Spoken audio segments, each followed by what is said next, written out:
नमस्कार, मैं हूं श्वेतांक कात्यायन और स्वागत है आपका माय स्टार्टअप टीवी में।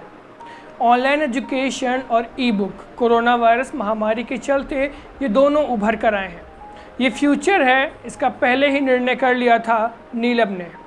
आज मैं मिलवाने वाला हूं आपको नीलम श्रीवास्तव से, जो कि लखनऊ में अपना बिजनेस चलाते हैं जिसका नाम है नोटनल, जो है ई बुक कंपनी। आइए देर न करते हुए मिलते हैं नीलम से और करते हैं उनसे कुछ खास बातचीत।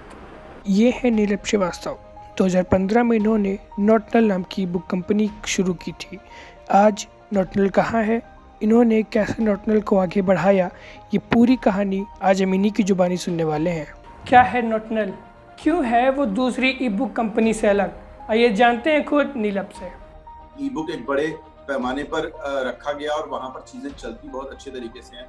और मैं हमेशा सोचता था कि वो लोग जिनका इतिहास शायद हमसे बहुत पुराना नहीं है, हिंदुस्तान का इतिहास बहुत पुराना है, बहुत अच्छा है, और उनके पास इतनी सारी किताबें मौजूद हैं, तो हमारे पास तो बहुत बड़ा खजाना होना चाहिए था जो नहीं बना पाए हम लोग। तो अगर हम इस पर एक काम करेंगे कि पुरानी किताबों को डिजिटाइज करके बचाएंगे, ऑनलाइन लाएंगे, एक बहुत बड़ी जनरेशन तक पहुंचाएंगे जिनके पास अब बहुत कुछ नहीं है, तो बहुत अच्छा रहेगा। नई किताबों को नई तरीके से ई बुक के रूप में लाएंगे तो हो सकता है कि नया मार्केट क्रिएट कर सकें हम लोग। नोटनल की शुरुआत हुई थी 5 साल पहले, यानी कि 2015 में। नीलम ने अपने इस बिज़नेस को शुरू करने के लिए कई बड़ी यूनिवर्सिटी में गए, वहाँ पर प्रेजेंटेशन दी और बताया नोटनल क्या है। नोटनल एक ई बुक साइट है जहाँ पर आपको हर तरह की किताबें पढ़ने को मिल जाती हैं। नोटनल नाम सुन के आप क्या मैं भी कंफ्यूज हूँ, क्या होता है इसका मतलब, कहाँ से लाए ऐसा यूनिक नाम, आइए जानते हैं कुछ नीलम की जुबानी। ये सवाल ना कई बार आता है कि नोटनल मतलब चूंकि साइट से रिलेटेड किसी नाम से नहीं लगता है कि क्या करता है ये स्टार्टअप। बेसिकली हम सब इंजीनियर्स थे। ये स्टार्टअप एक्चुअली मैं और मेरी वाइफ दोनों ने को फाउंड किया और दोनों लोग इंजीनियरिंग बैकग्राउंड से आए, ठीक है। और मेरी वाइफ बैंगलोर में जॉब कर रही थी एक्सेंचर में, तो उन्होंने और मैं सोचे कि क्या किस तरह से नाम रखा जाए। तो हम लोग ऐसे ही आइडियाज निकाल रहे थे। अच्छा, इंजीनियर थे तो दिमाग में हमेशा इंजीनियरिंग नाम ही घूमते रहते थे। तो नोटनल करके ना एक्चुअली एसक्यूएल क्वेरी होती है डेटाबेस पर, अगर आप वो हिट करें तो मतलब वो सारे रिजल्ट्स देता है जो नल नहीं होते, जिसमें नल नहीं होता है। तो हमने भी सोचा कि यही नाम क्यों ना रख दें। इससे फायदा ये होगा कि आप कुछ भी किताब को सर्च कीजिए तो आप नल स्पेस में नहीं जाए, आप खाली मतलब आपको किताबें मिले ही मिले। तो हमने कहा कि इसी वेग आइडिया को लेकर के नाम रख देते हैं, और कोई इंटरेस्टिंग नाम दिमाग में घूम रहा है। और मेरा हमेशा से ये आइडिया था कि नाम इतना अलग होना चाहिए ना कि लोग पहले ये क्वेश्चन जरूर पूछे कि नाम ऐसा क्यों रखा गया, ताकि उससे लोगों की याददाश्त में अच्छा बड़ा यूनिक सा नाम था वो और बड़ा अलग सा नाम था। वरना XYZ अगर रखा जाए तो हर आदमी जानता है कि XYZ तो कोई सभी मतलब यूनिक नाम नहीं है। इट्स लाइक कि गूगल वर्ड एग्जिस्ट करता रही था एज सच, लेकिन धीमे धीमे करके आज गूगल इतना इंपॉर्टेंट वर्ड हो गया है कि वो अब छोड़े छोड़ी पार्ट। तो इस टाइप से ही आइडियाज थे, तो इसलिए नाम हम नोटनल रखा। बिजनेस को शुरू करने के लिए ज़रूरी होती है फंडिंग। कैसे नीलम ने हैंडल किया अपनी फंडिंग को, कैसे स्टार्टअप शुरू किया और आज कहाँ पर हैं, जानते हैं खुद नीलम से। हाँ, ये एक अच्छा स्टार्टअप क्वेश्चन है। एक्चुअली फ्रैंकली बताऊं तो अभी भी लोगों को आश्चर्य होता है, ये बूटस्ट्रैप्ड है, मतलब हम लोग अपने ही फंड से ही चला रहे हैं। शुरुआती दौर में जो हुआ, हमारे और वाइफ के पास सेविंग्स थी, कुछ हमने पेरेंट्स की मदद ली, अपने भी और वाइफ से भी हम लोगों ने मदद ली, और हमने कुछ अपने जो फंड्स होता है वो इकट्ठा किया कि ये हमारे फंड है और इस तरह से हमें चलना है। कुछ टाइम में देखते हैं कि हम लोग किस तरह से इसको पहुंचा सकते हैं, ठीक है। तो उसमें क्या हुआ कि हमने एक डेढ़ साल के हिसाब से अपना फंड इकट्ठा किया था, और टीम भी उसी प्रोपोर्शनली बढ़ा रहे थे कि जितने हमारे पास फंड्स की कमी न पड़ जाए, हम एटलीस्ट 1.5-2 साल तक रन कर सकें, अगर हमारे पास कोई इन्वेस्टर नहीं आता है तो भी। फॉर्चुनेटली ये हुआ कि जब हम ये काम कर ही रहे थे, 2 साल के अंदर हमें जो सबसे बड़े सेल्स के पॉइंट ऑफ व्यू से जो पैसे आने शुरू हुए वो इंडियन यूनिवर्सिटीज से आने। वो यूनिवर्सिटीज क्या कर रही हैं कि चूंकि ये इस टाइप का आइडियाज कहीं नहीं थे, जैसे आप लोग जानते हैं कि इंजीनियरिंग में IEEE है या ब्लूमबर्ग है या सेज है, एल्जेवियर है, इस टाइप की कंपनियां हैं जो कि और डिफरेंट सेगमेंट्स में या उसमें इंजीनियरिंग में, मैनेजमेंट में या मेडिकल के लिए ई बुक्स छापती हैं। बट लिटरेचर में ऐसा कोई नहीं कर रहा था, और ये डिमांड एक क्रिएटेड थी जिसको कोई फुलफिल नहीं कर रहा था। यहाँ पर हमने इसको जब फुलफिल करना शुरू किया तो यूनिवर्सिटीज हमारे साथ एसोसिएट होने के लिए तैयार हुई। और ये हमारे लिए सेल्स का वो था। हम B2C तो कर रहे थे, लेकिन जो ये B2B आया, ये हमारे लिए एक बड़ा ट्रिगर पॉइंट था और उससे हमारी सेल्स वैल्यू मतलब जो ग्रोथ थी वो काफी हुई। फॉर्चुनेटली मैं आज की डेट में ये कहूंगा कि अब not from the beginning but every year हम अपने सेल्स के हिसाब से अपना टारगेट अचीव करते हैं और वही सैलरीज का पार्ट भी रहता है। तो अभी हम इन्वेस्टर्स की तरफ उतना नहीं झुक रहे हैं, क्योंकि हमें लगता है कि हम अपने तरीके से काफी अच्छा ग्रो कर ले जा रहे हैं। शायद हम इन्वेस्टर्स की तरफ तब जाए जब हम वाकई बड़ी फंडिंग की जरूरत पड़े और बड़े लेवल पर छलांग लगाने की जरूरत पड़ेगी तो हम जाएंगे। जब हम सोच भी रहे हैं कि it's the right time, probably ये कोविड नहीं होता तो शायद हम इस टाइप से सोच रहे होते। कोविड के चक्कर में हमें डिले भी करना पड़ रहा है, क्योंकि हमें लगता है कि चीजें सही लेवल पर मिले, अच्छे इन्वेस्टर्स के साथ मिले तो ज्यादा अच्छा रहेगा। क्योंकि इन्वेस्टमेंट के साथ एक बहुत जरूरी चीज है, आप लोग भी स्टार्टअप में जानते ही होंगे, it's kind of A bondage.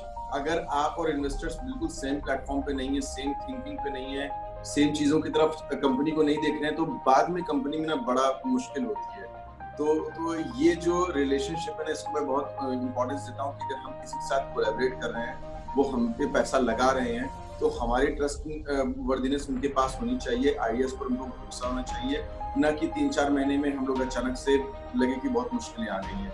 तो सोच समझते हुए इस पर पैसा लगाना भी बहुत जरूरी होता है। तो इसलिए हम लोग देख रहे हैं कि कौन अच्छा इन्वेस्टर्स हमारे साथ कोलैबोरेट कर सकते हैं। बिजनेस को चलाने के लिए सबसे ज़रूरी होती है टीम।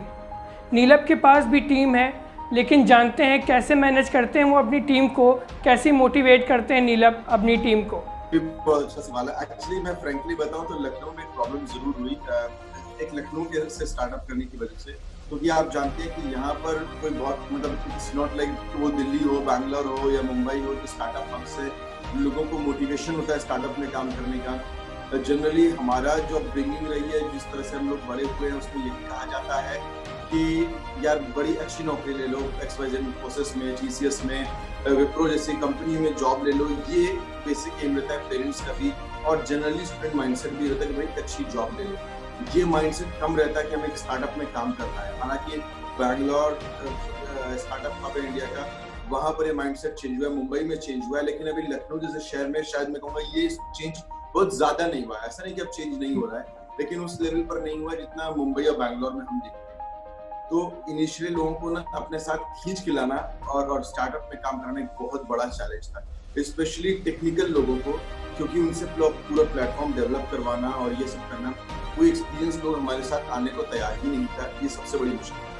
हमें यहाँ पर जो सबसे बड़ा फायदा मिला वो मेरे और वाइफ के टेक्निकल बैकग्राउंड कि हम दोनों लोगों को टेक्नोलॉजी पर अच्छी खासी पकड़ थी। मैंने MBA इसलिए नहीं की थी कि मुझे टेक्नोलॉजी पसंद नहीं थी। हाँ, चूंकि मुझे हमेशा से मन था कि अपना स्टार्टअप खोलूंगा कभी, अगर मौका मिला, सब कुछ सही रहा, इसलिए मैंने MBA की थी। तो मुझे टेक्नोलॉजी हमेशा से पसंद थी, मुझे कोडिंग आती थी और हमेशा से मैं कोडिंग करना पसंद करता था। तो जब हमने टीम बनाई और लोग एक्सपीरियंस लोग नहीं साथ आ रहे थे, तो हमने एकदम फ्रेशर्स को चूज किया और उनसे काम करवाना मतलब इस तरह से करवाना पड़ा। कई बार मैं फ्रैंकली बताऊंगा तो उनको ABCD की तरह टेक्नोलॉजी सिखानी भी पड़ी और फ्रस्ट्रेशन भी थी कि इससे ज्यादा काम तो हम लोग खुद बैठ के कर सकते हैं, लेकिन ये भी जरूरी था कि फ्यूचर के लिए टीम डेवलप करनी भी पड़ेगी।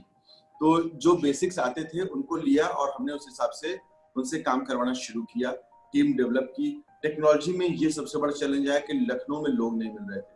फिर फाइनली हमने हैदराबाद में 1-2 लोगों को ऑनलाइन लिया और वो हमसे वर्क फ्रॉम होम के तौर पे काम भी किए कुछ सालों तक, पहले 2-3 साल तक। उसके बाद हमने धीमे धीमे टीम लखनऊ में डेवलप करनी शुरू की।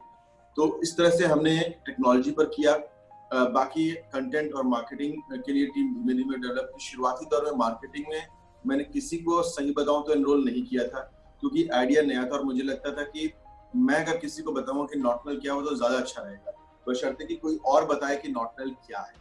तो शुरुआती दौर तो स्पेशली मैंने ही अपने आप को मतलब इस मार्केटिंग के लिए तैयार किया, चाहे वो दौड़ना रुकना हो, फोन कॉल्स हो, लोगों से बात करना हो, इस तरह से मैंने तैयार किया। धीमे धीमे मार्केटिंग टीम डेवलप की है। मोटिवेशन की बात ये सही बताओ तो बहुत मुश्किल होती है, स्पेशली अभी भी इस शहर में कि लोगों को स्टार्टअप के साथ मोटिवेट करके आ पाना, क्योंकि लोग स्टार्टअप्स के साथ काम करने के लिए बहुत तैयार नहीं होते हैं। तो उनके लिए बहुत बड़ा मोटिवेशन स्टार्टअप तो नहीं होता है ना, उनको ये लगता है कि मैं 4-5 साल में या 2-3 साल में वाइस प्रेसिडेंट एक कंपनी का बन सकता हूँ। उनके लिए बहुत बड़ा मोटिवेशन, उनके लिए या तो पैसा है या फिर बड़ी कंपनी का नाम है। लखनऊ में बड़ी कंपनी नहीं होने की वजह से जो लोग यहाँ रुक जाते हैं वो या पैसे पर आते हैं या फिर कोई जॉब नहीं है, उस टाइप से ज्यादातर लोग आते हैं। और मैं मतलब शायद फ्रेंकली बोल रहा हूँ इसलिए क्योंकि ये सिचुएशन है। हमने बस उनको धीमे धीमे मोटिवेट करने की यही कोशिश की कि आइए, आपका फ्यूचर अच्छा रहेगा, हम एक अच्छी कंपनी क्रिएट करने जाएंगे और उससे हम सबके करियर में फायदा मिलेगा। यही सबसे बड़ा मोटिवेशन है। स्टार्टअप की बहुत बड़ी मुश्किल सैलरीज भी होती है। हम अब चाहे कुछ भी कर लें, बट उनको अब 50,000 1 लाख रुपए महीना यूं ही नहीं दे सकते। हर चीजों के लिए एक लिमिटेशंस होती है कि कितने लेवल तक हम जा सकते हैं। ठीक है, तो सैलरी बहुत बड़ा मतलब खींचने वाला या पॉइंट ऑफ अट्रैक्शन नहीं हो सकता। तो इसी तरह से हमें लगातार उनको सपने भी दिखाने पड़ते हैं। कई लोग रुके भी हुए सपनों की वजह से कि उनको लगता है चीजें बढ़ेंगी तो हम अच्छी पोजीशन में होंगे। कई लोग यहाँ से ग्रो किए। तो ये थे आज हमारे साथ नीलम श्रीवास्तव, जिनकी ई बुक साइट है जिसका नाम है नॉटनल।